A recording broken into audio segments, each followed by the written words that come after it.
Hello, thank you for joining me today. We're going to actually talk about inflation and what you as an investor need to know about it as time goes on. So, what exactly is inflation? It is defined as the upward movement in the average level of prices. So, each month, the Bureau of Labor Statistics actually releases a report, and it's called the Consumer Price Index, and they track the fluctuation in a number of different categories. Now, the categories include food and beverages, housing, apparel, transportation, medical care, recreation, education and communication, and other group services. Now, while it's commonly used as the indicator of inflation, the CPI, or the Consumer Price Index, actually has come under scrutiny. So, for example, the CPI actually only rose 1.4% from the time frame of January 2020 until January of 2021. Now, that's a relatively small amount. But when you look closer at the report, it shows the movement in the prices of various goods is actually a different story.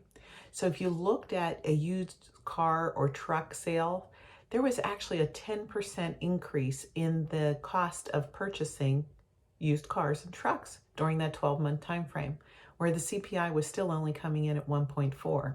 So when we're actually comparing, how much we're spending and how much the government's reporting, it can be a completely different story. Now, why is this important when it comes to investments? So there is actually two different things that we look at from an investment standpoint, and one of those is the rate of return that you're getting on your investments. So, for example, if you're invested and you're getting a 6% return, that sounds great. But if your inflation is at 1.5%, the return after inflation is really only 4.5. So you have to take that into consideration. And then you also have the purchasing power. So when inflation puts your purchasing power at risk, so when a price rises, the fixed amount of money that you have to purchase that will only allow you to purchase fewer goods than you could when the price was lower. So you may be losing out on purchasing power.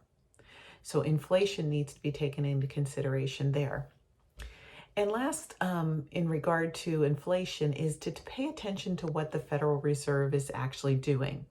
So inflation does affect what they're doing on a day-to-day basis.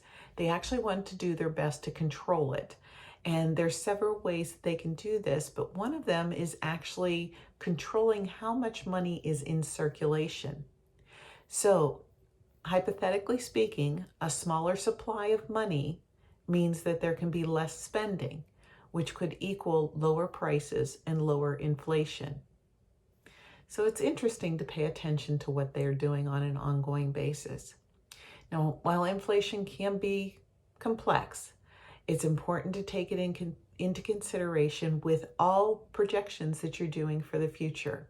So many times when I'm putting together a retirement projection for clients, it's important to take that inflation into consideration. I've noticed online there are a number of different calculators to use to calculate if you can get into retirement, but many of them actually don't have an inflation factor incorporated there. And that can be very important. If you have any questions or would like to discuss this in greater detail with me, don't hesitate to give me a call at 412-346-4655.